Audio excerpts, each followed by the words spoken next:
Fine settimana, benvenuti, nuovo appuntamento con la nostra trasmissione Il Punto. Oggi insomma il dibattito sarà sulle questioni che riguardano l'inchiesta sulla frana di Niscemi. In settimana insomma ci sono stati 13 indagati, cercheremo di capire cosa c'è in questa inchiesta, cercheremo di approfondire appunto quali sono i ruoli e le responsabilità, lo faremo nel dibattito ovviamente. Ma la settimana ci ha regalato tanti spunti di riflessione seri, importanti, qualcuno ci fa pure sorridere. Allora io ho invitato qui in questa anteprima oggi Gino Astorina, benvenuto. Grazie, Gino Astorina. Luca, grazie per l'invito. Insomma, dobbiamo un po' sorridere rispetto a questa realtà. Bisogna, anche perché vedi, se noi siamo arrabbiati, se noi siamo nervosi, cambiamo picca. Dobbiamo essere più tranquilli, più sereni, anche avendo delle notizie, quando ci sono le avversità le dobbiamo ben superare. E tra l'altro ci aiuta anche, no, a dialogare in maniera più serena tra uomini, proprio questa è la cosa importante. Con Gino Astorina c'è anche Totò Calì, che saluto, bentornato Totò. Buongiorno a tutti. Ma pensa stai giornata. Che visto come? Dici ma perché lo volevo qui di presenza, Totò, è da tanto tempo che non ci abbracciamo. Come stai? Allora, saluti. Bene, tu? Beh, stiamo facendo un po' di tempo, non è corretto, però. Allora, partiamo da una cosa che veramente ci sta dando un fastidio a tutti, anche chi cammina a piedi. Sì. Il caro carburante. Il caro carburante. Caro carburante ha tirato fuori una serie di nuovi optional nelle macchine. Oltre ad avere, che ti posso dire, l'antifurto elettronico, l'alzacristalli elettrici, il tipo di la macchina ibrida, c'è il serbatoio estraibile. Picchi, non puoi lasciare la macchina con il pieno, arrivi e poi ti ritiri, vai al ristorante. Perché siamo tornati ai tempi della cannuccia, che non si può dire, visto l'ora, non si può dire come si chiama quella cannuccia. Se posso aggiungere, c'è una nuova ordinanza del sindaco di Catania che tutte le visite istituzionali ora fa carrozza do Senato per risparmiare. Ma può entrare nella ZTL, Totò, cavallo? Sì. Certo, ovviamente. Più cavalli, visto? Saranno contenti anche gli animalisti. Allora, Totò, cominciamo con le vignette, così vediamo anche i temi della settimana. Prima vignetta. Bene, prima vignetta, ecco qua. Oh, Trump se la prende con il Papa, cioè non costa da niente, non mancava più nessuno. Il Papa. Mai vista che una cosa del genere? Romanesco, essendo il vescovo di Roma. Ok. Allora, Trump, non te mette con me che te scateno l'ira di Dio. Giustamente, lo può dire, lo può dire.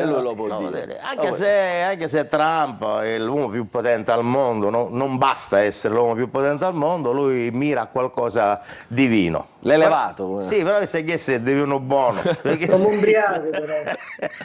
Guarda, a proposito di quello che dici, lui ha pubblicato delle foto sue, dei fotomontaggi fatti con l'intelligenza artificiale, sminuito poi, diciamo, dopo le critiche da parte di tutto il mondo, diciamo, questa sua propensione alla divinità. Però lui le ha postate queste cose, te le faccio vedere qualcuna, ne ha postate due che sono una peggio dell'altra. Qui Trump guaritore. Allora lui qua ha detto no, dice volevo simboleggiare un medico che guarisce, proprio la figura. Infatti se tu noti bene c'è una croce rossina, alle spalle c'è la ASL di New York, credo, la divisa è che ne ho buco, c'è la dea palla do buco, ma poi soprattutto c'è la divisa degli infermieri di New York, è sempre mimetica, sempre strano, mimetica, poi chi caccia bombardieri dietro, insomma. E quest'altra poi, insomma, quasi è superato. Quasi è superato. Cioè, dimmela tu, digli cosa, fai un dialogo di questa foto. Questo è un dialogo che giustamente non può non essere che questo. Donald, vai a letto. E lui comprende o no? No, lui è un po' così, resta. Ancora no, dice ancora no. Resta così. Però lui vive di escalation. Lui è passato al Nobel per la pace ad apostolo. Hai detto poco, è uno che è un ambizioso e ci mancherebbe altro. No? Insomma, certo, questa cosa del Nobel della pace fa sorridere, vista a posteriori fa davvero, sorridere. Fino a ieri ha detto, dice, abbiamo fermato 9 conflitti, dice, da quando ci sono io fermeremo il 10º, che è quello che ha innescato però insieme a Israele. Quindi, insomma, certo, poi, qualche conto. Qualcuno che gli vada a spiegare che le guerre non nascono da sole, ma che qualcuno le deve provocare, qualcuno le inizi, ci dovrebbe essere. Allora, prossima vignetta, Totò, vai. Andiamo avanti. Questo è Bill Clinton. Qui giustamente viene da chiedersi, aridateci Clinton nella Totò, queste cose non si fanno. Però si stava meglio quando si stava peggio, tutti tranne lui. Non fate la guerra, è un grande classico. Fate lavoro, non fate la guerra, esattamente. No, io mi ero distratto, stavo contando se le stelle erano giuste. Ah, ecco, vabbè, qualcuno è cancellato. Allora, prossima vignetta, Totò. Oh, qua siamo sulla questa frana. riguarda Niscemi. Insomma, ci sono gli indagati adesso su questo discorso della frana di Niscemi e queste sono le carte dai magistrati perché hanno indagato gli ultimi 4 praticamente presidenti della regione.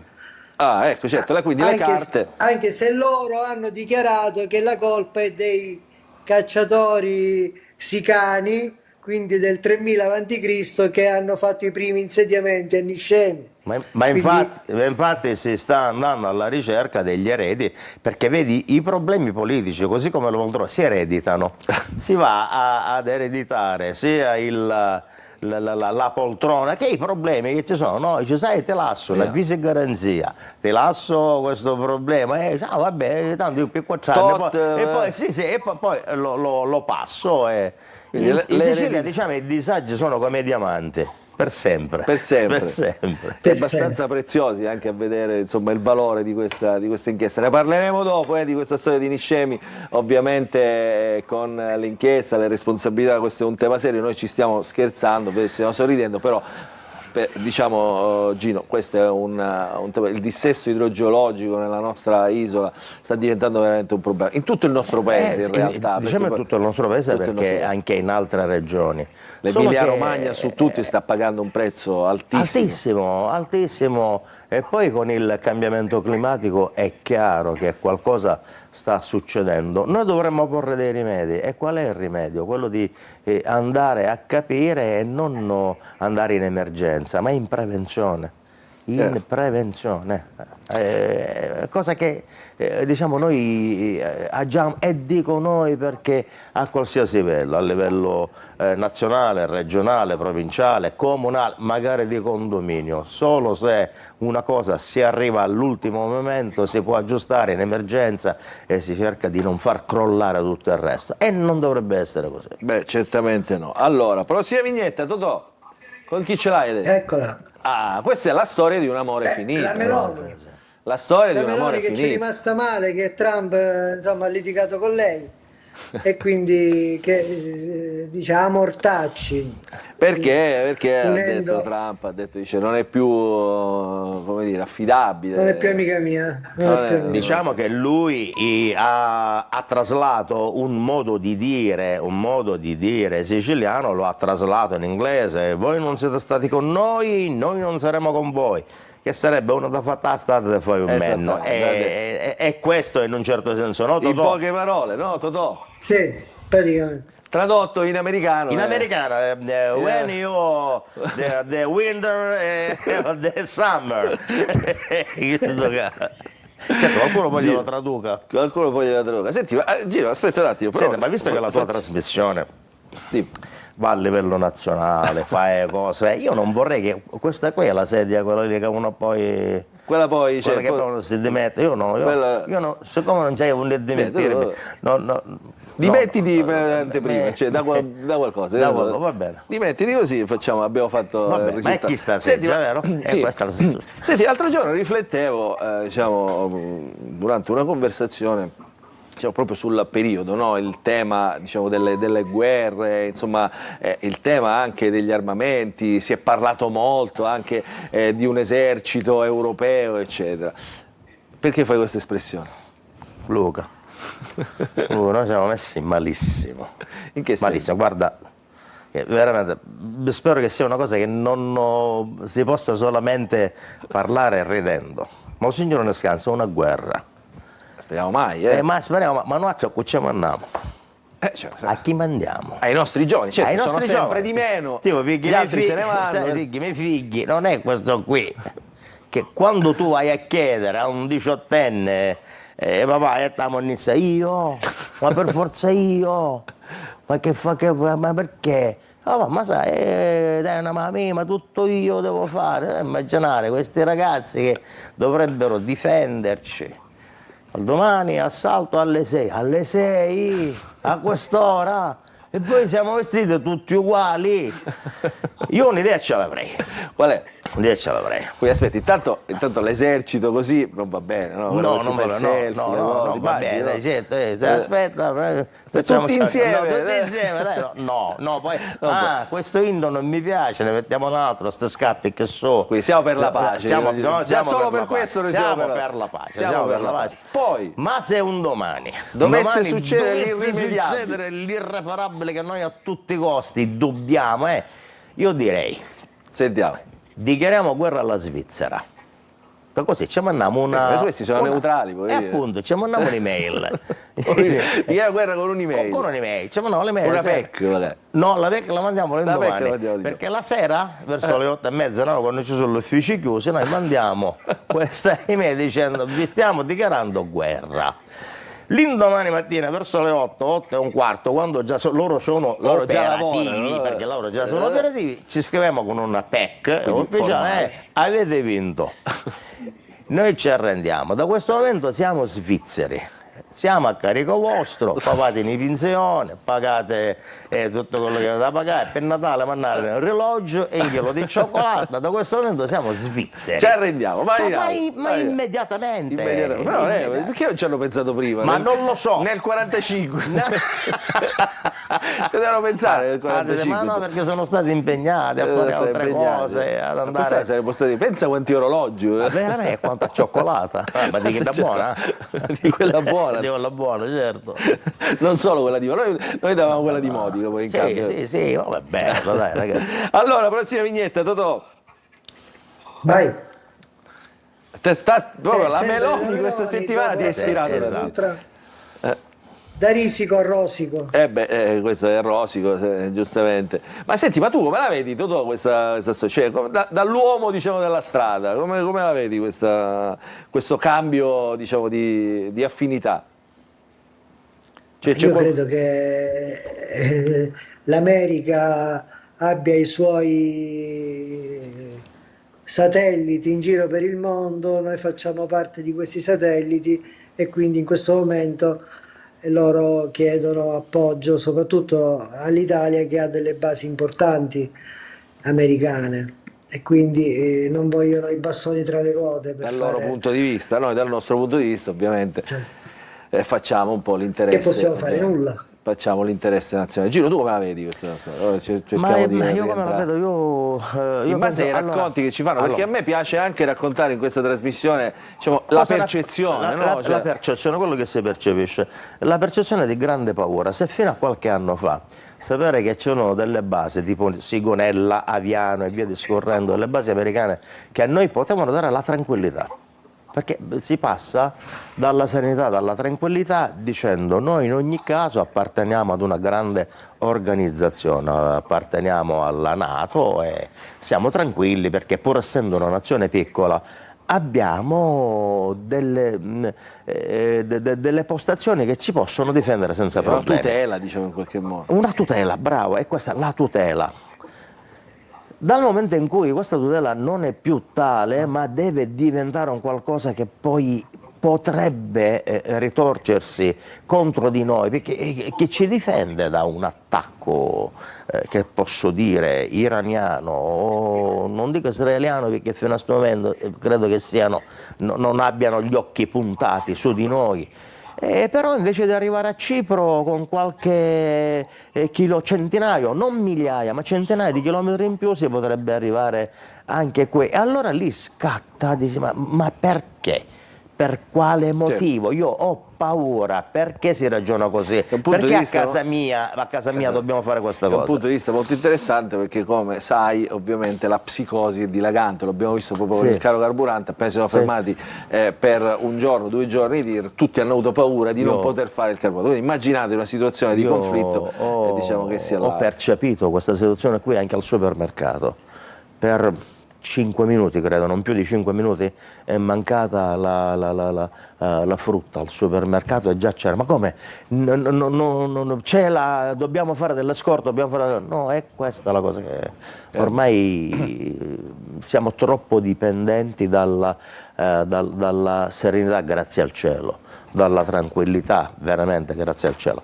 E la cosa che mi dispiace, sai cos'è? È solamente una cosa, che tanto più immagini vediamo, è come se noi ci facessimo dei vaccini, quelle immagini non ci fanno più, non ci scuotono più.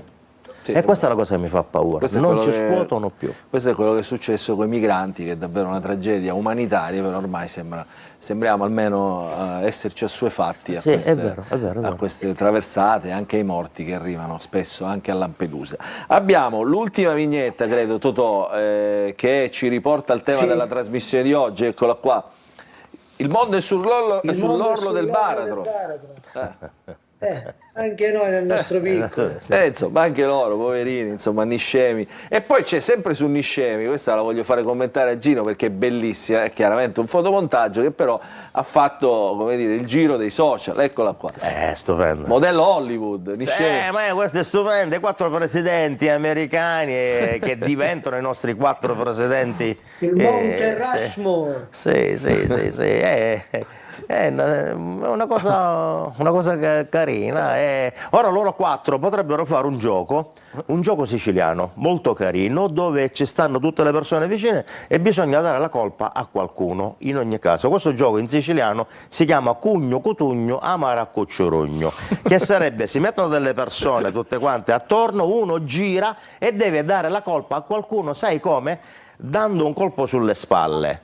Questa persona deve tirarsi fuori dal cerco e deve prendere il fazzoletto che la persona che stava correndo. Pare un poco difficile, però chi vince? Vince se riescono a strappare il fazzoletto. Chi riesce ad addossare ad un altro la colpa. E secondo me un coppo di Cugno Cutugno Amara Cucciurugno ci sta. Allora, se non sarà Cugno Cutugno Amara Cucciurugno, ovviamente ci saranno delle responsabilità che accerterà ovviamente la Procura di Gela, che sta indagando. Quelli sono i 4 presidenti della regione che fanno parte dei 13 indagati. Ne parleremo ovviamente in maniera dettagliata, approfondita e diciamo seria, diciamo secondo appunto i canoni del nostro racconto. Però io insomma chiudo questa anteprima ringraziando Gino Astorina, perché ci hai fatto sorridere in questo momento veramente di tristezza. Poi, grazie a te per l'invito, per finalmente è tornato pure il bel tempo, quindi insomma il sole, Gino Astorina, insomma ci può stare. Grazie Totò, che ritroverò la prossima settimana con le vignette. Grazie. Ciao Totò, come sempre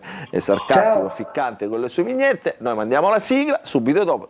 Ciao Gino. Grazie. Cosa stai facendo adesso? Grazie a te. Cosa sto facendo? Le solite cose. Niente, le solite cose, un po' di teatro, un po' di cabaret. Dove ti troviamo? Al Gatto Blu. Al Gatto Blu, certo. Quindi chi vuole rivedere Gino Astorina al Gatto Blu è sempre là. Dove ti sei fatto l'estate com'era? Esatto, l'ha fatta strada poi.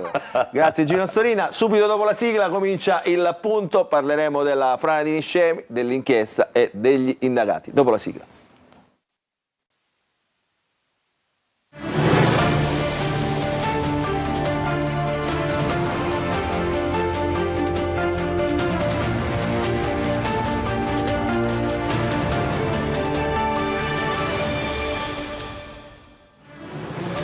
Ancora ben trovati, dunque abbiamo cominciato sorridendo la nostra trasmissione con Gino Astorina, Totò Calì, insomma ci siamo presi poco sul serio, adesso però è il tempo di prendersi sul serio perché come abbiamo anticipato parleremo durante questo programma, il punto nella puntata di oggi, della frana di Niscemi. Perché? Perché è stata una settimana molto importante. Il procuratore della Repubblica di Gela, procura che da tempo, insomma dei giorni successivi alla frana, sta indagando appunto su questo evento, questa calamità idrogeologica, ha individuato delle responsabilità. Ci sono 13 indagati, tra queste una notizia che ha fatto molto clamore, e ci sono 4 presidenti di regione, gli ultimi 4 presidenti di regione della regione siciliana, e quindi insomma poi a scendere varie responsabilità. Sono stati individuati anche dei profili di responsabilità, in qualche modo, o meglio, ha delineato insomma quali sono state le fasi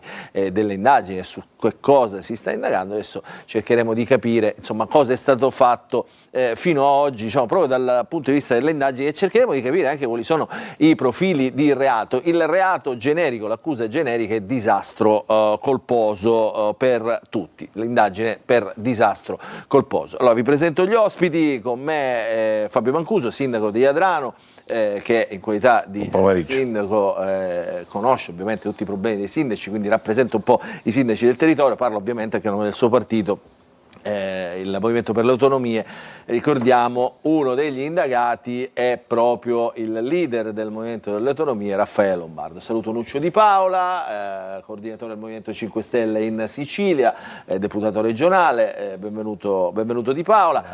Collegato abbiamo l'ingegnere Tuccio D'Urso, già capo della Protezione Civile in Sicilia, ex dirigente regionale, quindi tra l'altro un esperto di queste questioni in materia di rischio e dissesto idrogeologico. Benvenuto Tuccio D'Urso.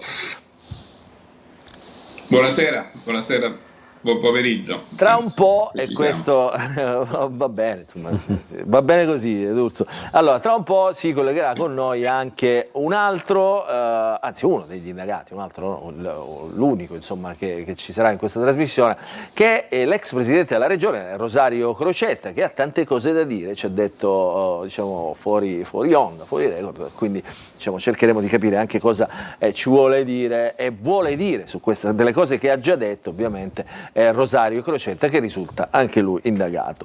Prima di farvi vedere un po' il servizio di Simona Mazzone, che riassume quello che è successo in quest'ultima settimana e nelle ultime settimane in realtà, perché anche da questa trasmissione è partito uno spunto importante per le indagini, perché abbiamo mostrato delle carte con l'ingegnere Tuccio D'Urso che appunto spiegavano già la natura di questa frana già nel 1997, il primo evento franoso. Però io volevo chiedere a Nuccio Di Paola, che è deputato del territorio, insomma, come vive questo territorio diciamo, questa questione della frana? Perché 30 anni insomma, che si racconta questa frana di Niscemi.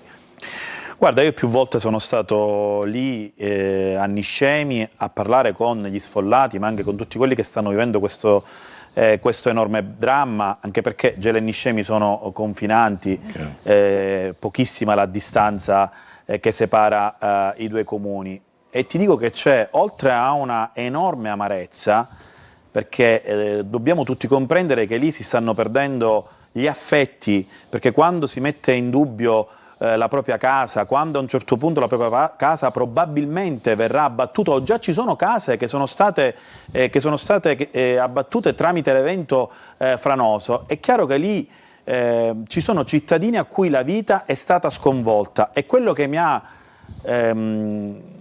ancor più mi ha fatto immedesimare nel dolore che stanno provando è il fatto che ci sono moltissime famiglie che hanno già vissuto, tu parlavi della frana del 97, hanno già vissuto lo stesso dramma, cioè ci sono delle famiglie che nel 97 hanno abbandonato per un periodo la propria abitazione, poi sono ritornate all'interno della loro abitazione, magari hanno fatto hanno acquistato mobili, hanno acquistato nel frattempo una cucina, hanno acquistato la cameretta per il proprio figlio, e che oggi nuovamente, dopo 30 anni, perché sono passati 30 anni da quel 97, si rivedono a rivivere lo stesso dramma, se non in maniera più forte. È chiaro che c'è lì un completo distacco da parte dei cittadini dalla politica, e a maggior ragione io faccio un plauso ovviamente alla magistratura per l'enorme lavoro che sta facendo. È solo all'inizio, questi sono... L'ho detto pure io nelle mie dichiarazioni, che questi sono i primi atti dovuti di inizio delle indagini, ma è chiaro che da parte dei cittadini c'è molta fiducia nel lavoro che farà la magistratura, e poi si aspetta che la politica, sia quella che governa che quella che non governa, perché attenzione, in 30 anni, dico, certo. Lì abbiamo visto 4 presidenti che in questo momento hanno ricevuto un avviso di garanzia. In realtà ancora sono non l'hanno 4 ricevuto, però...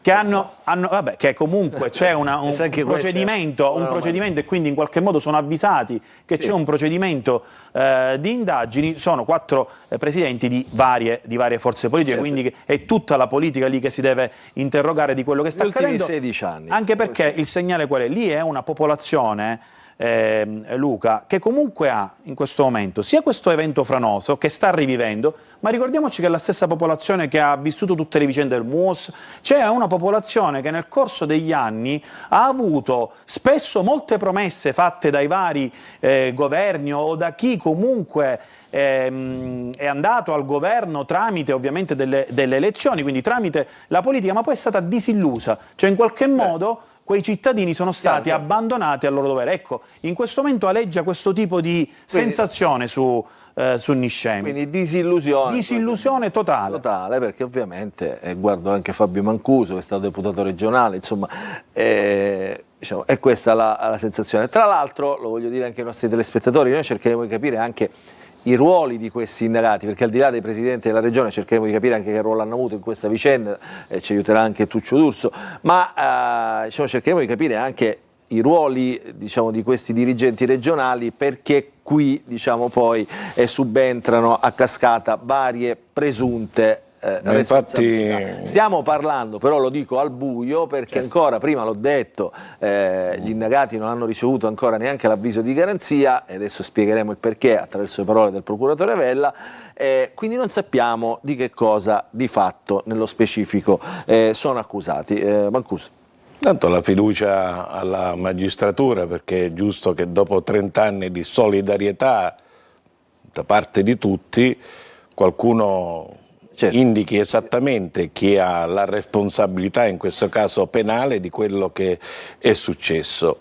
Io, quando mi hai chiamato, mi sono documentato, direi in maniera non precisa, ma con tutto quello che possiamo avere a disposizione da ex deputato, da sindaco, ed è una vicenda che veramente lascia perplessi, perché mi pare che le ordinanze che sono intervenute sono decine, non qualcuna. Adesso ne parleremo, entreremo nello specifico. E anche lì una, chiamiamola tra virgolette, confusione sotto il procedimento amministrativo o sotto i procedimenti amministrativi, e dove le responsabilità, è chiaro che poi il procuratore ora dovrebbe capire come, dove stanno le responsabilità, perché ogni ordinanza poi dava un'indicazione diversa rispetto all'ordinanza precedente, l'ordinanza successiva ancora diversa all'ordinanze che venivano fatte. Fatto sta che poi alla gente questo non interessa, ha detto bene Nuccio, alla gente questo non interessa. Vuole capire, insomma, la gente vuole capire quello che deve fare ormai da ieri in avanti, e vuole capire qual è il destino della città di Niscemi, che è proprio colpita da una situazione dove c'è stata forse troppa superficialità. Non darei la responsabilità alla politica, non la darei assolutamente, perché dagli atti che leggo mi pare che i procedimenti che erano di competenza della politica sono stati fatti nel modo e nei tempi giusti. Qualcuno ha dei dubbi, Mancuso. Le faremo, sentire anche questi dubbi. Allora, cominciamo con questo servizio che ha realizzato Simona Mazzoni insieme a Germano La Testa, che fa un po' il punto della situazione negli ultimi giorni. Il servizio. Quello che state vedendo è una lettera a firma dell'onorevole Bufardeci e predisposta dal sottoscritto, con cui l'11 settembre dell'88, a 4 giorni dalla pubblicazione della legge regionale che istituiva la protezione civile, chiede al sottosegretario Barberi di essere autorizzati e anche in parte finanziati a produrre tutti gli studi prodromici alla individuazione del dissesto idrologico in Sicilia e agli interventi per la mitigazione di questo fenomeno. È il 14 febbraio 2026. Le rivelazioni al punto di Tuccio D'Urso, ingegnere ed ex dirigente della Protezione Civile siciliana, carte alla mano, sono un terremoto sulla questione della frana a Niscemi dello scorso gennaio. D'Urso sostiene con tanto di relazione che dopo il suo intervento nel 97, anno in cui un'altra enorme frana a ottobre interessò l'area, non sono state realizzate le necessarie opere di consolidamento del quartiere. Tutti sapevano, tutti conoscevano la precarietà del territorio, c'erano studi, carte firmate, elaborazioni tecniche. Nel finire del 98, cambiato il governo che succedette al governo Drago, il governo capo di casa, disintegrò la protezione civile che si era creata e che era intervenuta sulle frane, era intervenuta sul dissesto di Messina, era intervenuta sul dissesto di Niscemi, aveva fatto la legge di protezione civile. Per queste parole D'Urso, a conoscenza dei fatti, è stato ascoltato dalla procura di Gela nell'ambito dell'inchiesta per disastro colposo e le carte mostrate al punto sono finite nei faldoni dell'inchiesta. E oggi, tra i 13 indagati per disastro colposo e danneggiamento, ci sono i presidenti della regione siciliana in carica dal 2010 al 2026, Raffaele Lombardo, Rosario Crocetta, Nello Musumeci e Renato Schifani. 30 anni di inefficienza e indifferenza che oggi hanno portato a una maxi inchiesta dopo lo smottamento che ha trascinato a valle case e mezzi, con decine di immobili sospesi nel vuoto e oltre 1500 sfollati. Oltre ai presidenti della regione indagati, i capi della protezione civile regionale dal 2010 al 2026, Lo Monaco, Foti e Cocina, i direttori regionali dell'ufficio contro il dissesto idrogeologico, Falgares, Lizio, Croce, Tuminello e Gargano, e la responsabile dell'ATI Sebastiana Coniglio, che avrebbe dovuto eseguire le opere di mitigazione appaltate a inizio 2000. Il contratto si risolse per inadempimento nel 2010, i fondi stanziati, circa 12 milioni, sono ancora nelle casse della regione. Ma ci sono altre 2 fasi dell'indagine in atto, perché bisognerà far luce sui mancati interventi sulla raccolta delle acque bianche e nere, già indicati da D'Urso nel progetto del 98 e mai attuati, e sui motivi per i quali sulla zona rossa si è continuato a costruire. Tutti sapevano, è scritto nero su bianco su quelle carte. Allora perché questi 30 anni di silenzi? Perché 30 anni di inefficienza che oggi è arrivata a cercare responsabilità nei 4 ex presidenti? E allora, intanto diamo diciamo, le risposte che hanno dato attraverso le agenzie di stampa nell'immediato i 4 presidenti della regione, Crocetta che, ecco, lo vedo collegato, tra un po' sistemiamo il collegamento, sempre serenissimo Crocetta, a me fa veramente, me lo fate vedere un attimo, proprio così, lo chiedo alla regia mentre si sistema. Allora, Crocetta dice, nei miei 5 anni né io né il mio staff ricevemmo lettere o segnalazioni di rischi o progetti di consolidamento, inoltre la delega alla protezione civile all'epoca era nelle mani dell'assessore della mia giunta. Se non si è a conoscenza di un fatto, com'è possibile essere ritenuto omissivo? Questa è Crocetta, diciamo, a caldo, diciamo, ha detto questo a caldo, diciamo, quando è uscita la notizia delle indagini. Renato Schifani affronta questa situazione con tranquillità, consapevole di aver sempre operato con correttezza e nel senso delle istituzioni. Raffaele Lombardo dice, ritengo si tratti di un atto dovuto, attesa la complessità degli accertamenti, che dovrà condurre la procura di Gela. Come sempre ripongo sempre la doverosa fiducia nell'operato degli inquirenti e auspico che sia a breve chiarita la mia assoluta estraneità. E infine Nello Musumeci dice, l'iscrizione del registro degli indagati in indagini così complesse è un atto dovuto e di garanzia. Spero solo che si concludano presto. Per quanto mi riguarda sono assolutamente sereno, schiena dritta e testa alta come sempre. E questi sono i 4 presidenti della regione. Saluto anche Antonio Condorelli che ci ha raggiunto, saluto Rosario Crocetta che è collegato. Allora, Tuccio D'Urso, parto da lei.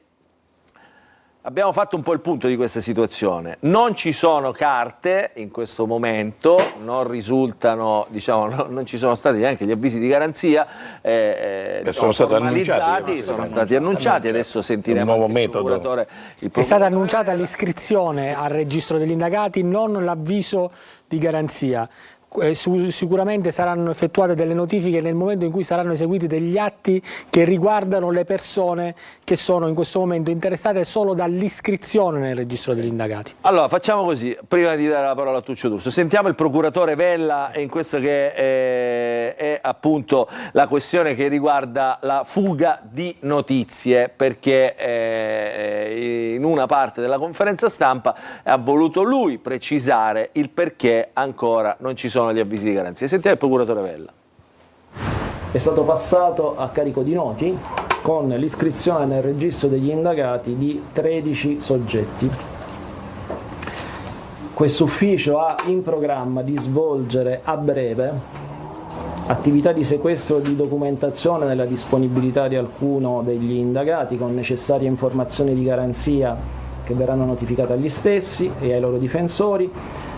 Continueremo l'acquisizione presso altri uffici pubblici che è in corso e avremo in programma anche di interrogare i soggetti che sono attualmente iscritti nel registro degli indagati con necessarie anche in questo caso informazioni di garanzia da notificare agli stessi e ai difensori. Quindi, rilevato che queste attività istruttorie che già in parte sono state delegate alla nostra polizia giudiziaria, potrebbe portare a fughe di notizie con alterazione dei fatti o ricostruzioni parziali o peggio con indicazioni dei nomi degli indagati di responsabilità penali o fake news. Abbiamo ritenuto opportuno fare questo punto stampa per dare una ricostruzione che sia la più lineare possibile, sia per una corretta informazione della collettività di Niscemi, che è persona offesa in questo procedimento, della collettività nazionale, fondata anche sulla gravità dei fatti accaduti e che vengono contestati alle parti, nei limiti rappresentati, e questo vi prego di sottolinearlo in tutti i vostri pezzi, nel fatto che siamo in fase di indagini preliminari e le indagini preliminari non sono ancora concluse. E questo è il procuratore Vella. Crocetta, mi sente? Sì. Eccolo qua. L'ha ricevuto l'avviso di garanzia? Poi mi sento. Ma passa il treno, insomma. Dico, l'ha ricevuto l'avviso di garanzia ad oggi? È il treno che va questo a Messina da Palermo. Ah, perché è a Tusa. Allora, Crocetta, l'ha ricevuto l'avviso di garanzia, dicevo, ad oggi? Io non ho ricevuto assolutamente nulla. In genere, insomma, prima si cercano le carte e poi si fa l'avviso di garanzia. Invece che qua che si fa? Prima si fa l'avviso di prima si pensa all'avviso di garanzia e poi si cercano le carte e poi non so. Chiaramente non ho nulla da recriminare, io ho sempre grande rispetto della magistratura, però questo rende, mentre praticamente si subisce un attacco mediatico inevitabile, perché tu praticamente insieme ad altri 3 presidenti in pratica indagati solo perché avevano un ruolo. Uno, siccome sei presidente della regione, non puoi non essere responsabile di questo disastro, no? Come se la stessa funzione di presidente fosse una funzione che determina una responsabilità. Si è responsabile degli atti quando si viene a conoscenza di fatti, cose, vengono proposte iniziative, a tali iniziative si rifiuta, cioè ci deve essere un comportamento cosciente che determina una responsabilità. Non è che si può pensare che uno è responsabile solo perché è presidente della regione. Allora se domani, per esempio, una colata di lava scalfisce un paese etneo, che fa? È necessaria una precisazione a questo proposito, Presidente. Saremo ancora processati, no? Dobbiamo fare una precisazione, Presidente, buonasera. è che in questo caso i presidenti Buonasera. della regione non sono indagati nella qualità di presidenti della regione, ma nella qualità di commissario del rischio idrogeologico. A loro volta i commissari poi delegavano a un perché io soggetto leggo attuatore. Commissario idrogeologico E il io presidente. voglio dire, ho capito, però se avessero preso le carte prima di dire che sono indagato, avrebbero scoperto che io avevo delegato la funzione di protezione civile a ben 2 assessori, compreso quello della famosa interruzione di quel servizio collati che bisognava fare, e anche della stessa struttura commissariale per la protezione civile. La stessa struttura commissariale, per intenderci, non ricevette mai una richiesta. Non ricevette mai una richiesta che riguardasse Niscemi.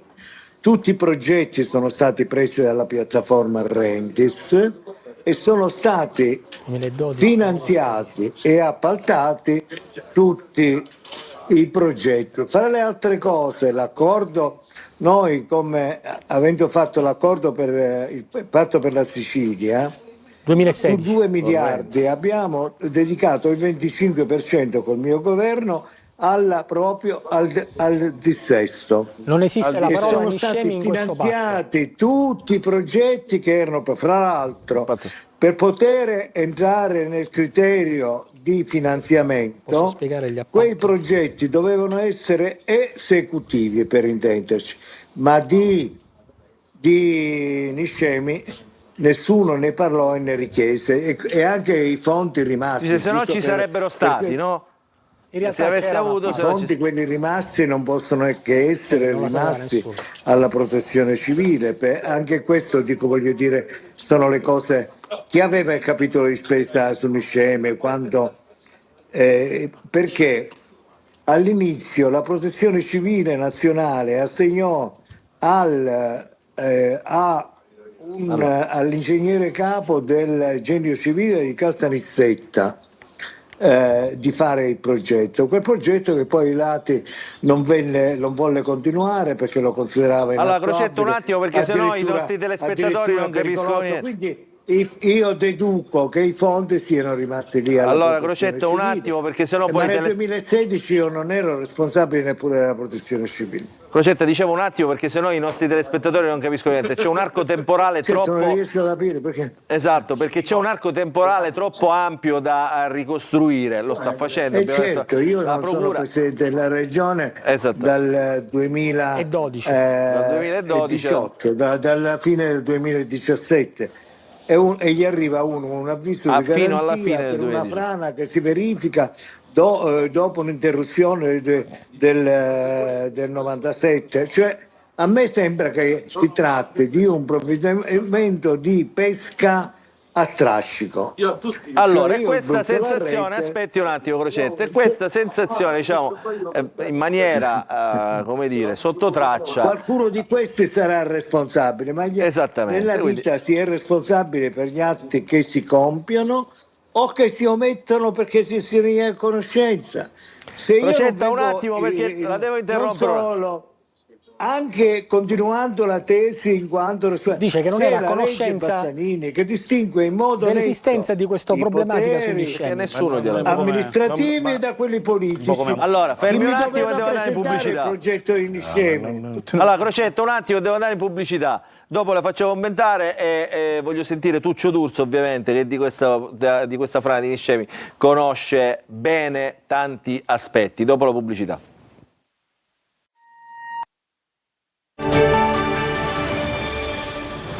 Allora, rientriamo in diretta alla frana di Niscemi, stiamo parlando con Rosario Crocetta, ex presidente della regione siciliana, con Fabio Mancuso, sindaco di Adrano, esponente del Partito delle Autonomie, Movimento per le Autonomie, Nuccio Di Paola, coordinatore del Movimento 5 Stelle in Sicilia, il nostro Antonio Condorelli, e Tuccio D'Urso, che coinvolgo subito, ex dirigente della regione siciliana, ex capo della protezione civile, uno che ha vissuto, diciamo, sulla sua pelle molte di queste fasi che hanno riguardato questo dissesto. Allora, Tuccio D'Urso, abbiamo sentito il procuratore, ha detto, intanto qua siamo alle fasi diciamo preliminari di questa inchiesta, ci sono 13 nomi che sono quelli diciamo che in qualche modo hanno avuto a che fare con questa frana. Adesso poi vedremo diciamo più avanti con che tipo di responsabilità l'indagine prosegue proprio per questo. Ma il procuratore ha detto anche, dice, siamo all'inizio, significa che ci saranno probabilmente anche altre persone che saranno chiamate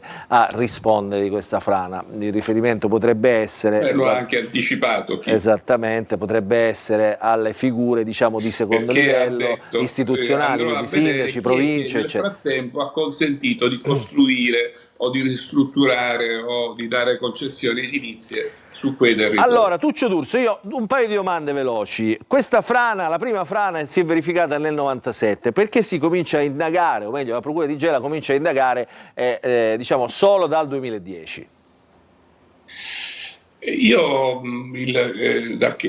dalle mie notizie, il procuratore ha sentito tutta una serie di protagonisti di quel periodo, la commissaria, la prefetta, ha sentito i due capi della protezione civile, sia il professore Barberi che l'attuale assessore alla salute della regione Lombardia, che era ai tempi, ha sentito i tecnici che ai tempi costituivano la commissione tecnico-scientifica di quel periodo e ha giudicato, e lo ha detto anche in un passaggio della conferenza, ineccepibile il lavoro fatto allora. Pensate che già nel dicembre dello stesso 97 la prefetta mandò a Roma il piano complessivo degli interventi, che in un mio appunto all'assessore alla protezione civile di allora, all'onorevole Bufardeci, io stimai in 183 miliardi di lire, e di cui 150 in esecuzione e o in progettazione. Quindi un piano complessivo che riguardava l'universo delle problematiche della frana. Questo l'abbiamo raccontato la volta scorsa. Andiamo avanti, Esatto. Andiamo avanti, Esatto. perché dal 2010? Che è successo nel frattempo? A quel momento. Ma come avete giustamente ricordato, il passo indietro è quasi necessario. E nell'ottimo servizio che ha preceduto questa parte del programma, a dicembre-gennaio del 98, dopo che erano state fatte cose incredibili con la protezione civile regionale, la protezione civile regionale fu militarmente smantellata. E questi sono i fatti. Tuccio D'Urso, un attimo, però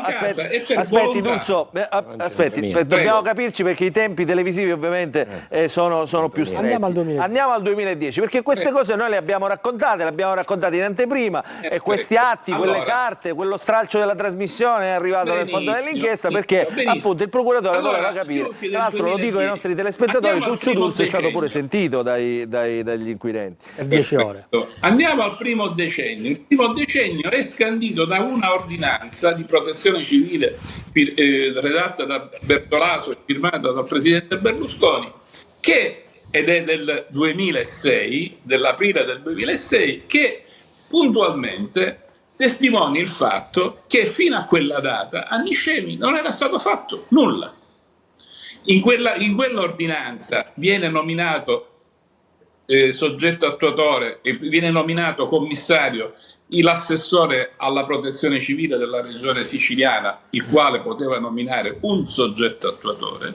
Gli vengono dati 14 milioni allora di euro, eravamo già entrati ovviamente nell'euro, citando specificatamente le attività di intervento sul beneficio, ma sempre in quell'ordinanza, che tra l'altro dice, fra parentesi, guardate che gli eventi franosi stanno continuando, guardate che sulla frana si sono addensate nei mesi passati notevoli eventi di maltempo.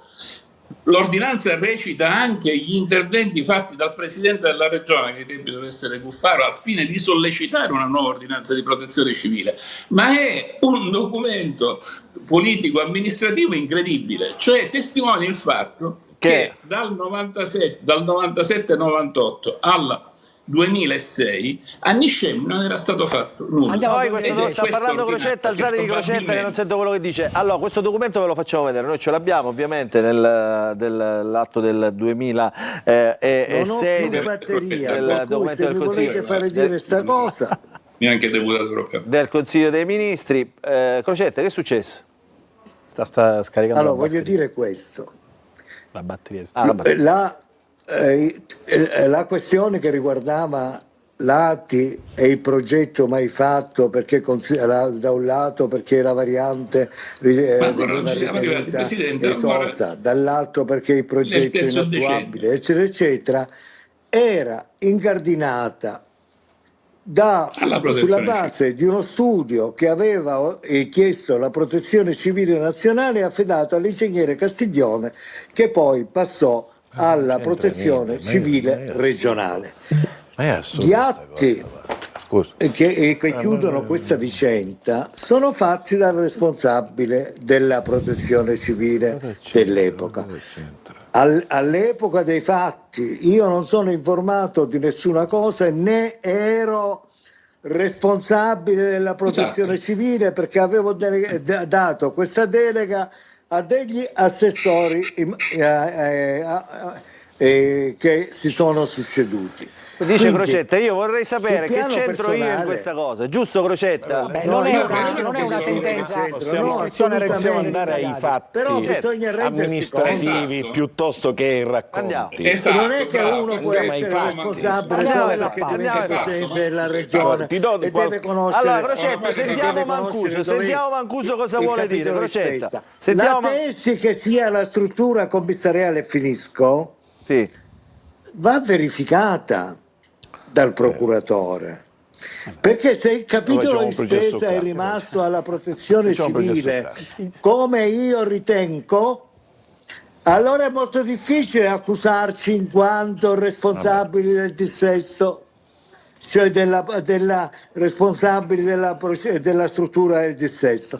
Allora Comunque, Crocetta, sono un fatti, attimo, uno sentiamo. dice, Aspetta, ritorna prima e finisco, vi devo salutare perché sto finendo la batteria. E che si carichi il telefono, Crocetta. Ritorna prima e finisco. In pratica, prima si cercano le carte e poi si fanno gli avvisi di garanzia e poi si fanno le conferenze stampa. Io su questo dico, allora, io su questo poi devo alla dire, ricerca delle carte e dopo alle avvisi di garanzia. io su questo capisco la posizione del procuratore, però dice qua camminiamo ovviamente anche in punto di vista. Rispetto alla procura, è legittima anche la sua posizione. Il procuratore è stato molto delicato. Il procuratore è stato molto chiaro. Allora Crocetta, un attimo, ascolti cosa ha da dire Mancuso. Ascolti cosa ha da dire Mancuso. Io piuttosto, perché le responsabilità penali poi le cercherà il magistrato in questa prima fase è stato molto delicato, dice non vorrei ci sono fughe di notizia, voglio dire che stiamo procedendo a una serie di accertamenti, li ha anche indicati, sequestri di atti amministrativi e altro, lo stiamo dicendo pubblicamente in modo che nessuno può strumentalizzare l'azione della procura. La serenità dei presidenti della regione, compreso Crocetta, naturalmente io ritengo che rimanga tale perché ci sono delle date precise. Noi al di là di quello che è successo, chi ha fatto, chi non ha fatto, per intervenire su Niscemi di cosa c'era bisogno? C'era bisogno certamente di un progetto esecutivo. Perché quando devi intervenire, l'amministrazione deve intervenire facendo le cose. Il progetto esecutivo è stato fatto, ti do la data. Il progetto esecutivo è del 28 marzo 2007, c'è l'ordinanza che prevede l'ordinanza che prevede il progetto esecutivo. Quindi da quel momento si può agire su Niscemi, quella è la data. Cosa succede? Si va in gara, fammi parlare Tuccio. No, io do delle date, poi se le volete confutare dovete confutare le date.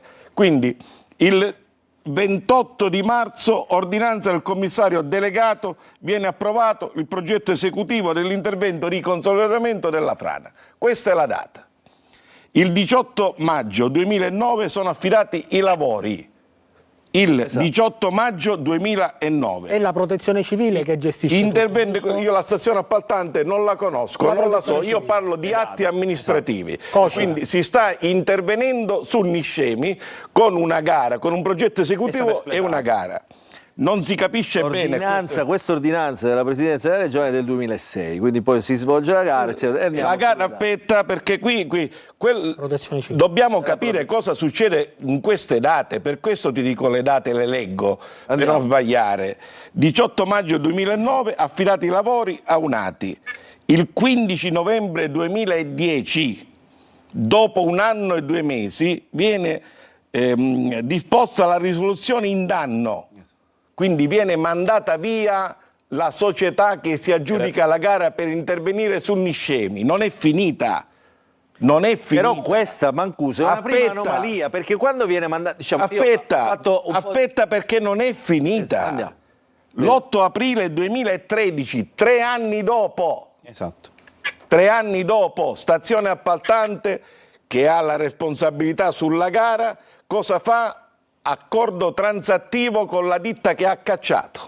Perché aveva fatto? Accordo transattivo con la ditta che ha cacciato. Non è finita.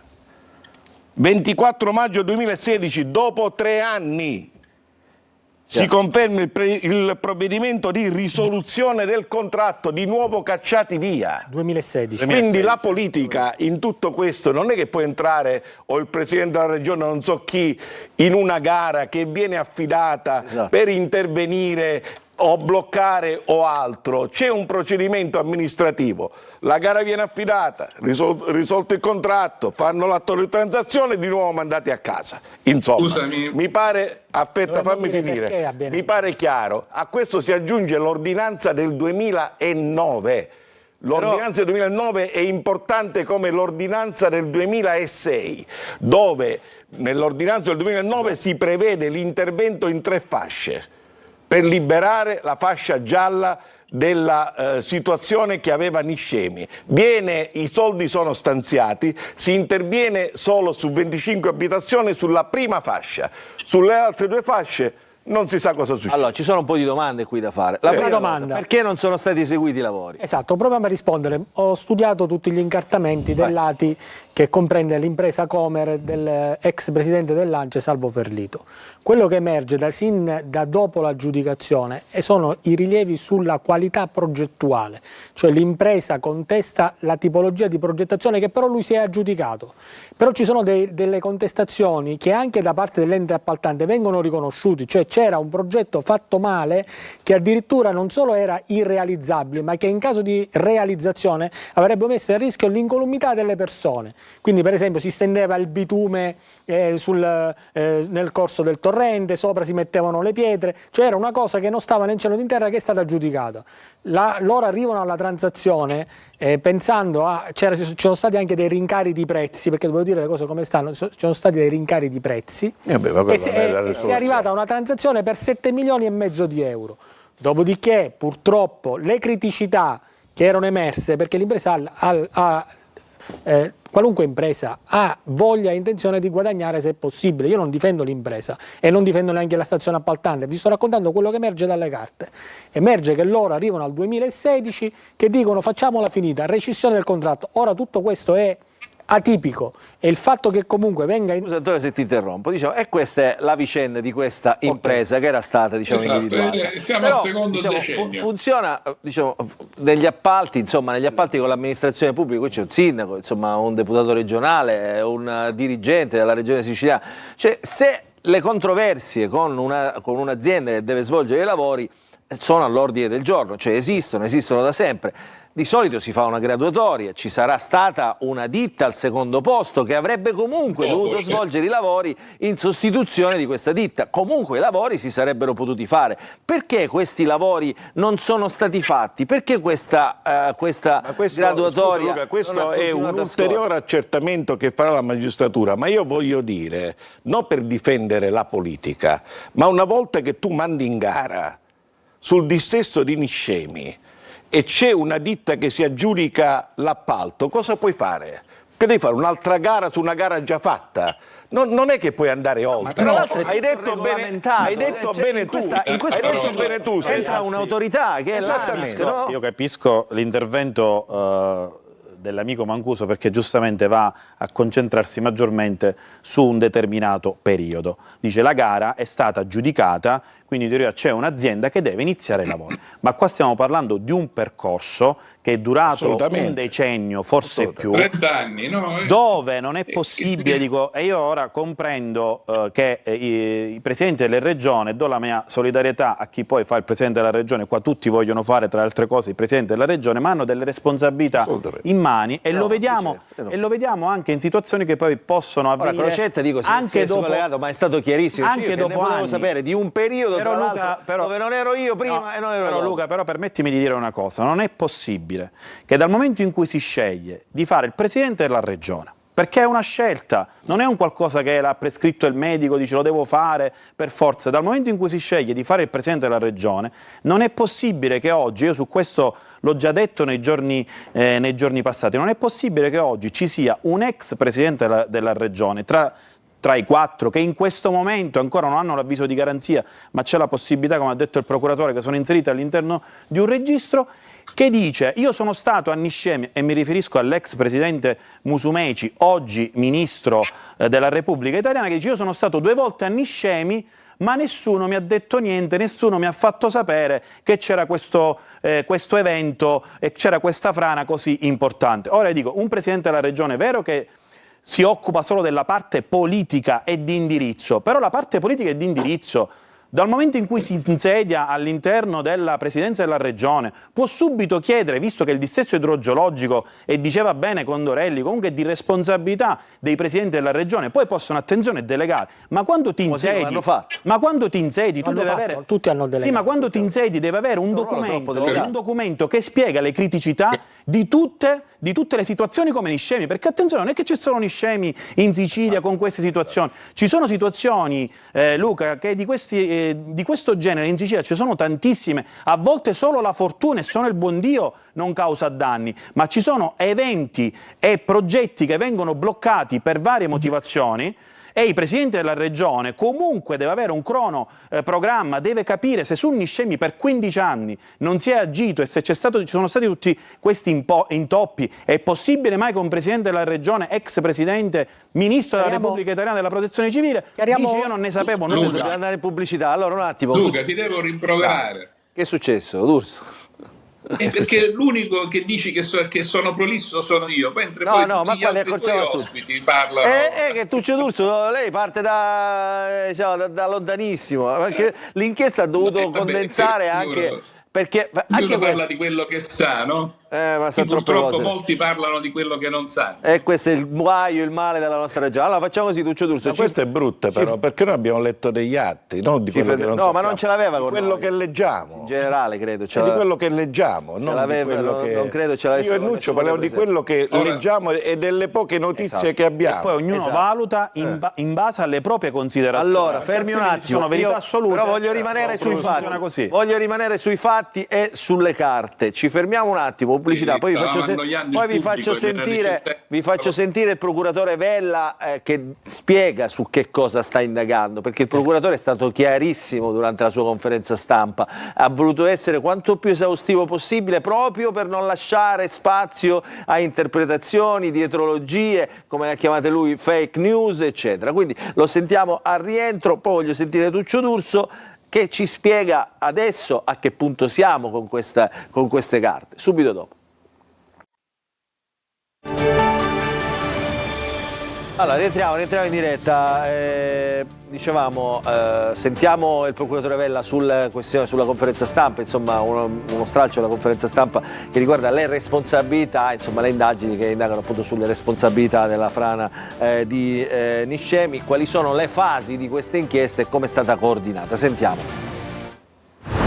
Programma che è diviso in 3 fasi. La prima riguarderà l'accertamento sulla mancata realizzazione delle opere di mitigazione che avrebbero potuto o evitare l'evento del 2026 o ridurlo, che non sono state realizzate, ed è la fase in cui attualmente ci troviamo, che ha generato questi 13 indagati, una seconda fase che riguarderà gli accertamenti sulle opere di raccolta e di regimentazione delle acque bianche, quindi delle acque piovane, delle acque nere, reflui nel comune di Niscemi, che hanno la loro importanza nell'innesco della frana come già individuato nel 1997, su cui lavoreremo in seguito, e una terza fase che riguarderà la zona rossa, la zona a rischio già individuata nel 1997, quindi che era stata interessata dalla frana o ai margini della frana, indicata come zona a rischio molto elevato già nella relazione della commissione tecnica nominata nel 1997, e avrà ad oggetto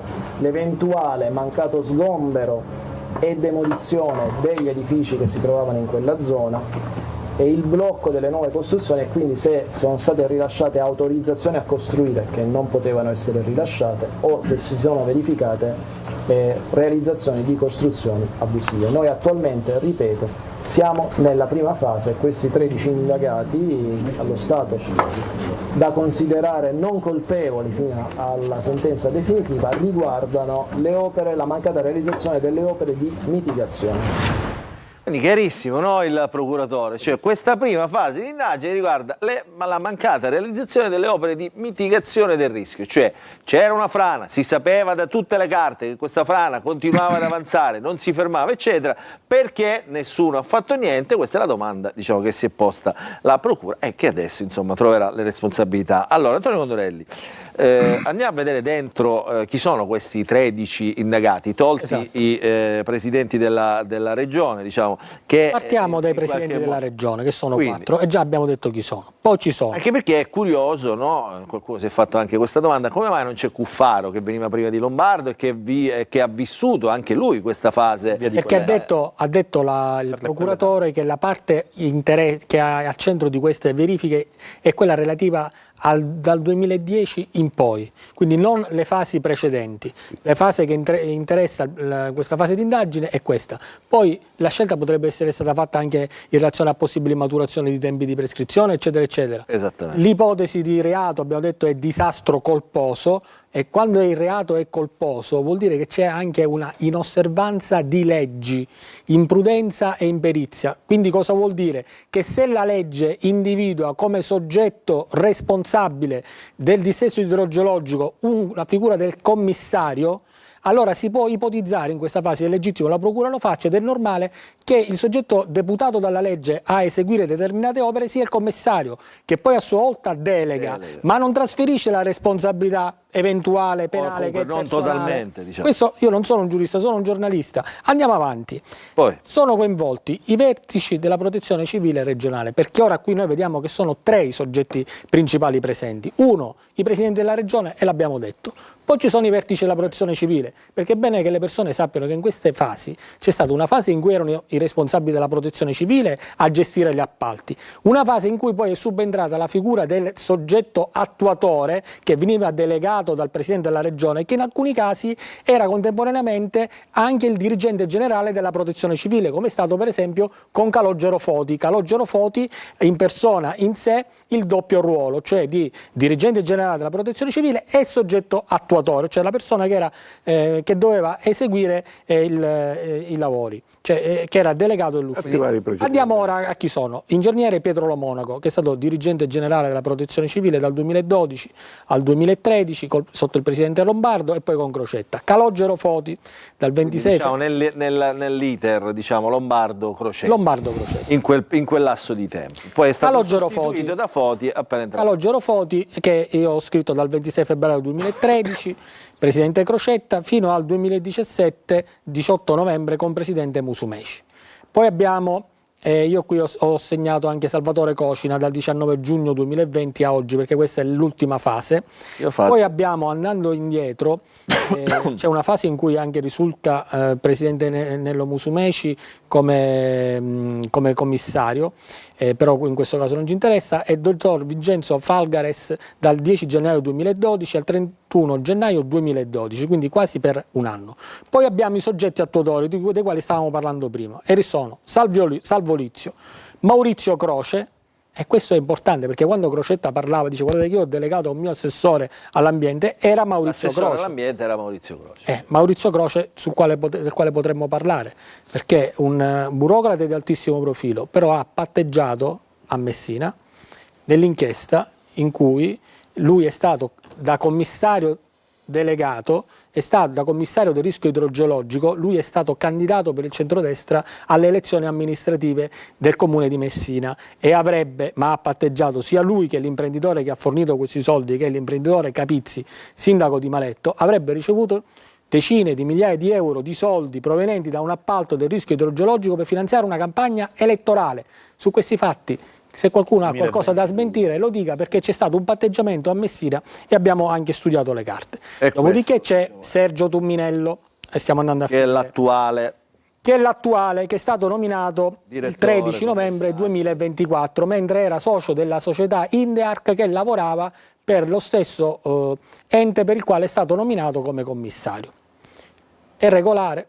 Non lo nominato dal presidente Schifani. Giacomo Gargano, ancora in carica. Delegato. Ho sentito, scusami se ti interrompo, ha detto che in questa fase diciamo, non è il caso di parlare, in questa fase diciamo, delicata, ma attraverso la Regione è stato mandato un comunicato appunto che in poche parole sintetizzava quello che ha detto anche Crocetta, no? Cioè le segnalazioni vengono caricate in questa piattaforma che si chiama Rendis e poi da lì vengono elaborate dai burocrati regionali. Questo insomma è in buona sostanza quello che dice Tumminello. Ha anche parlato della regolarità della sua nomina, che è stata una nomina regolare secondo quanto questo però detto. È un'altra questione, diciamo. È un'altra questione, però non di poco. Dopodiché c'è Giacomo Gargano, abbiamo detto, delegato dell'ufficio per 39 giorni, e infine, questa è una cosa importante, c'è Sebastiana Coniglio, che è la moglie dell'imprenditore Ferlito, ed è la responsabile dell'ATI, quella che era aggiudicato di questa ditta l'appalto. Si chiama Comer Costruzioni Meridionali. Ex presidente ANCE, c'è stata una brutta inchiesta purtroppo qualche anno fa che li ha coinvolti, ipotesi, vado a memoria, bancarotta fraudolenta, eccetera, eccetera. Insomma, qui poi c'è stata tutta questa sì. cosa. Ora, dico io, al netto di tutto quello che è successo, Mancuso e Tuccio D'Urso e Nuccio Di Paola, Tuccio D'Urso, dico al netto di tutto quello che succede, dico, comunque i lavori si dovevano fare, no? Cioè si potevano fare. Posso dire io una cosa che non leggete sui... Vabbè, poi gli passo la parola. Brevemente, allora qua il punto è molto semplice.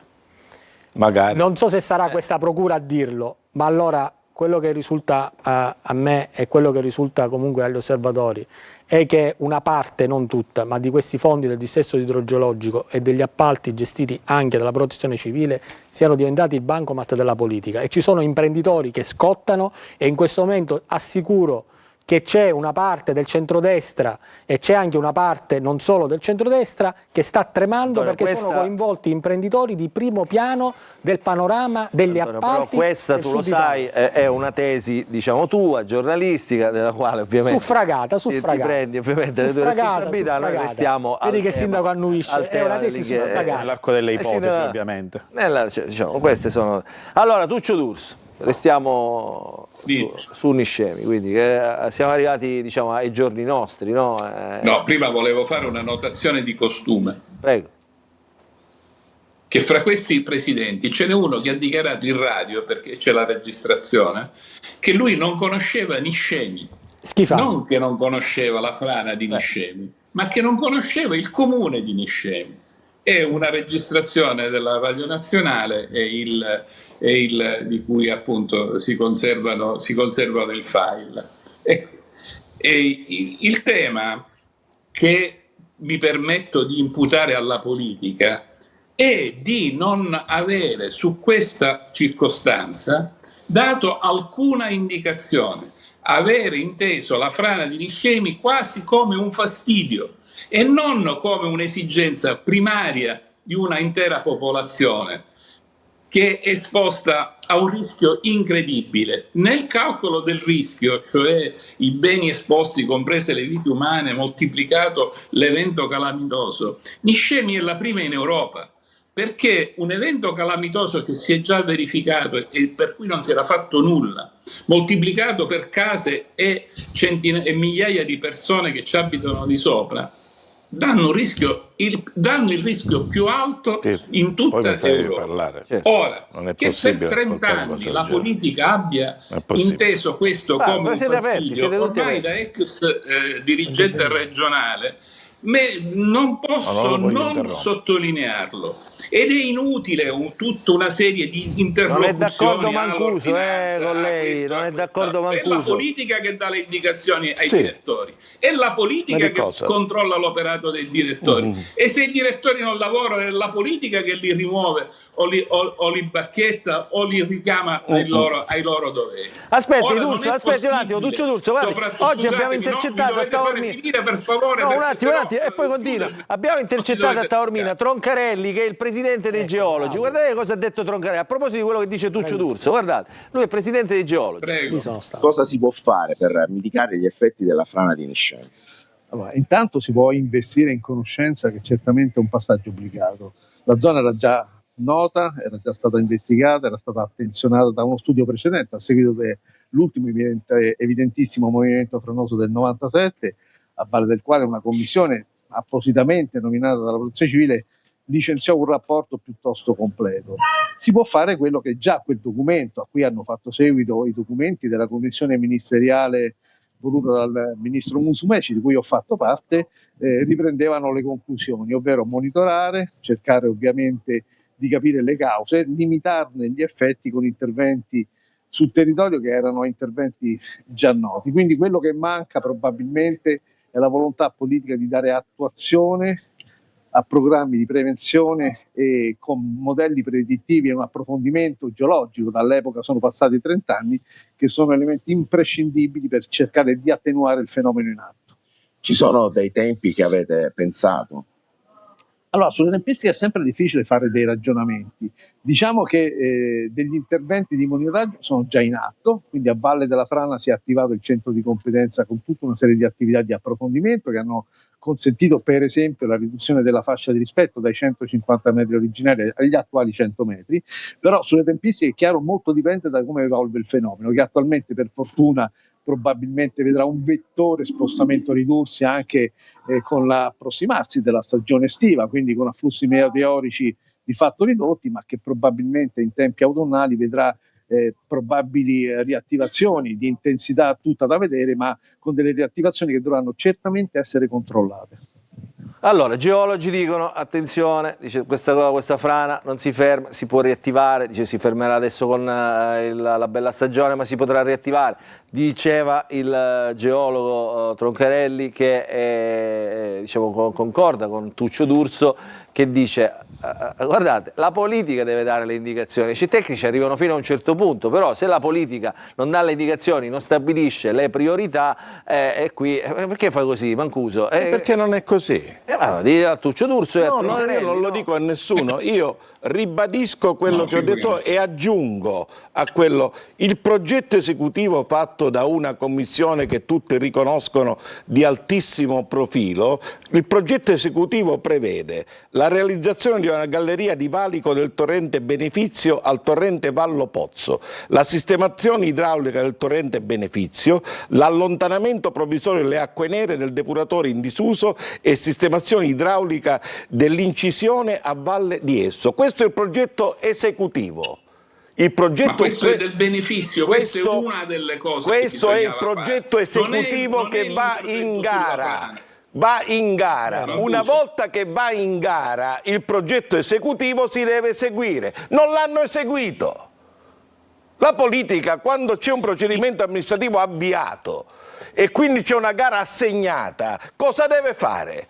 Allora lì chi è intervenuto sulla gara, che piuttosto che scegliere, come dicevi giustamente tu, il secondo come fanno i sindaci quando sono stazione appaltante e vedono che chi non deve fare non fa, piuttosto che tergiversare per lunghi 7 anni, lo fai, non lo fai, ti rescindi il contratto, torno, non lo fai più.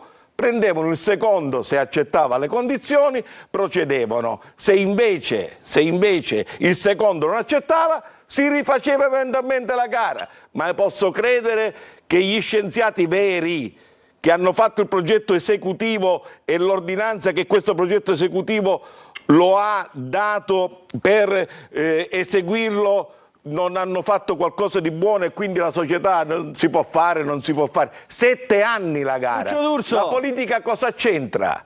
Cosa faceva? Prendeva una ditta e la metteva lì a lavorare? Scusami, Mancuso, ma a capo del soggetto attuatore c'era un presidente della regione o un commissario delegato? E cosa fa? Interviene sulla gara? Stiamo parlando di un progetto. E cosa interviene sulla gara? Faglielo dire. Interviene sulla gara il presidente della regione. Ma cosa fa il presidente della regione? Interviene sulla gara? Scusami, tu che fossi il sindaco, come puoi tenere per 30 anni un intero comune sul ciglio di un baratro a strapiombo di 90 gradi, la cui consistenza è quella della sabbia della playa? Questo era Niscemi e questo è tuttora Niscemi, un intero pezzo di paese che sta su un baratro a 90 gradi sullo strapiombo e che ha costruito le case sulla sabbia della playa, cioè su niente. Ora, è mai possibile che 30 anni dopo un evento calamitoso nessuno abbia mosso un dito, nessuno abbia preso a calci nel sedere i miei colleghi che giocano su queste cose? Io ho scritto in un mio posto che giocano con la nitroglicerina perché hanno giocato con la bomba atomica, cioè hanno giocato cincischiando fra gare, non gare, sì è vero, non è vero, qua la accorciamo. Ma stai attento a un'altra cosa, stai attento, lo dico soltanto garbatamente, non è soltanto modo di dire, non figuriamoci. Quello è solo il progetto del beneficio. E dove sono i progetti? Velocemente volevo dire una cosa che magari anche Tuccio D'Urso, per le fognature che non sono state mai fatte, per il depuratore che non è stato mai costruito, per la c'è una domanda di Paola, c'è una domanda di Paola. Una domanda. Dove sono questi progetti? Quante sono? Dico perché io ho cercato nel ruolo di opposizione di occuparmi di tutte le situazioni ad alto rischio per quanto riguarda il dissesto idrogeologico. Noi abbiamo contezza di quante sono le criticità in Sicilia che hanno un rischio, mi correggo ovviamente ingegnere, che hanno un rischio, se non ricordo male, R4, che è il rischio più elevato. Quante sono in Sicilia? Quante sono in Sicilia le situazioni simili a Niscemi, seppur diverse, con un rischio R4 elevato? Quali sono stati quei presidenti della regione che, se non sono andati avanti gli iter con rischio R4, hanno preso gli eventuali dirigenti e li hanno messi da parte? A me pare che quell'elenco è un elenco pubblico. I lavori vanno avanti in maniera lentissima e ad oggi il dissesto idrogeologico in Sicilia, che è un problema importante, come dice la politica non se ne è occupata, ma la politica ci sono dei presidenti della regione che c'è un elenco. Ma le dirò di più, onorevole, ancora una cosa ancora più grave. Se mi permettete, devo andare in pubblicità per capire i cittadini che ci seguono, per pulire il letto di un fiume, di un torrente, che è un lavoro semplicissimo e spesso questo deve essere fatto perché con le forti piogge i fiumi possono esondare, passano anche 5, 6, 7 anni. Una 7 anni per pulire il letto di un fiume, quando c'è un rischio R4, e me ne sono occupato su alcuni territori, Luca. Allora, Antonio. Al volo. Se mi permettete, un attimo, al volo. Ascoltate, patto per il Sud, una cosa importante. Deve essere telegrafico. 10 settembre 2016, parliamo di miliardi di euro. Pagine e pagine di appalti, la parola Niscemi non esiste. E siamo nel 2016, cioè ciò che è stato fatto dopo è frutto anche di scelte politiche. Certo. Perché nel 2016 è stato sottoscritto questo patto per il Sud, miliardi di euro, sul Niscemi non c'era nulla. Pubblicità.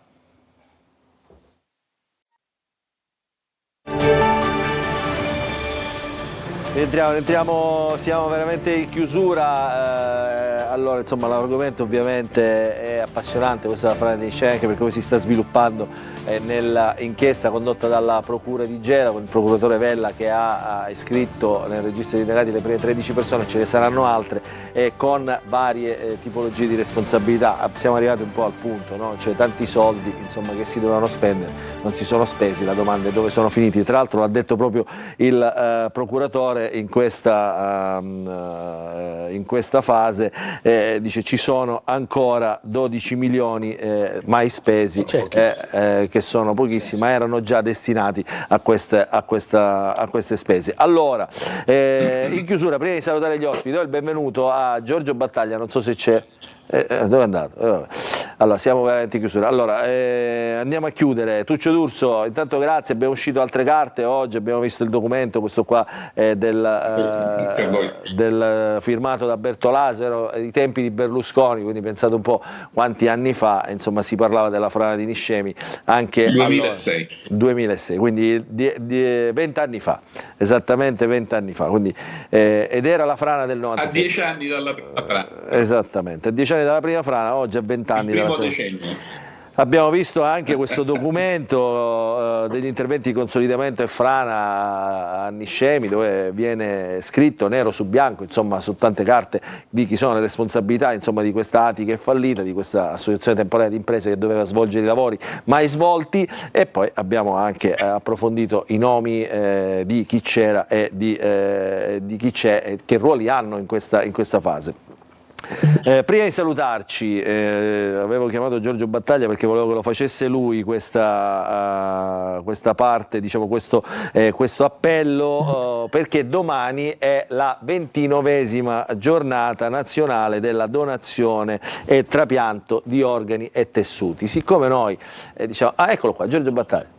Eccolo qua. Allora, Giorgio Battaglia. Buon pomeriggio a tutti. Buon pomeriggio. Buon pomeriggio. Dicevo, siccome noi tra le tante catastrofi siciliane qualche eccellenza ce l'abbiamo, dicevo, noi siamo bravi e siamo solerti nella donazione di organi e tessuti, quindi domani è una giornata importante, 29esima giornata nazionale del trapianto, della donazione del trapianto di organi e tessuti. Quindi Giorgio Battaglia volevo che sensibilizzasse, insomma, invitasse i cittadini con le parole di un esperto, del nostro esperto siciliano, direttore regionale, appunto Giorgio Battaglia. Prego. Questa campagna nasce perché abbiamo assistito come il 40% dei nostri concittadini si reggono al momento di rinnovare la carta d'identità e non sanno che gli viene posta questa domanda: se vogliono essere donatori. Donare significa donare alla vita, donare significa far rinascere persone, Laura, Giovanni, che senza un organo non potrebbero continuare ad abbracciare i figli, a tornare in ufficio, a lavorare. Questo significa essere donatori. Per questo la campagna vuole sensibilizzare e informare l'opinione pubblica di quel momento che magari quando noi veniamo portati a rinnovare la carta d'identità siamo preparati, siamo informati che ci viene posta questa domanda. Allora, devo dire, Giorgio Battaglia, più del 60% diciamo, degli italiani ha dato il consenso, c'è però questo 40% diciamo, da scalfire. No. E questo 40% abbiamo chiesto ad una società demoscopica di capire da chi è composto questo 40%. E ci è stato detto una cosa incredibile, che il no viene dai ragazzi tra i 18 e i 25 anni e la sottostima. Perché dite no? È perché non credono al Servizio Sanitario Nazionale, il che è perché non siamo riusciti a trasmettere come questo servizio che i padri costituenti ci hanno lasciato è una cosa preziosa, perché è gratuito, universale, non guarda in faccia a nessuno. Chi entra nella trapiante riceve un organo in maniera gratuita e in maniera universale, abbattendo tutti i privilegi che ci potrebbero essere. Non c'è raccomandazione per avere un trapianto. Grazie Giorgio Battaglia, insomma questo appello che noi sottoscriviamo, quindi quando rinnoverete la carta d'identità mi raccomando. Io l'ho già fatto, Fabio Mancuso l'ha già fatto, Nuccio Di Paola l'ha già fatto, quindi qua è il 100%. Tuccio D'Urso credo l'abbia già fatto pure, no? Già fatto. Dite sì, se c'è un momento, quindi qui siamo al 100%. Se c'è un momento in cui sconfiggiamo la morte, quello in cui diciamo sì alla vita, sì alla donazione. Grazie Giorgio Battaglia, direttore del Centro Trapianti. Domani, lo ricordiamo, la 29esima giornata nazionale della donazione del trapianto di organi e tessuti, perché anche i tessuti sono altrettanto importanti. Grazie Giorgio Battaglia per essere stato con noi, un appello alla nostra sanità. Allora ringrazio Antonio Condorelli, Fabio Mancuso, sindaco di Adrano, Nuccio Di Paola, coordinatore del Movimento 5 Stelle in Sicilia, l'ingegnere Tuccio D'Urso. Grazie a tutti, la prossima settimana sempre qui al Punto.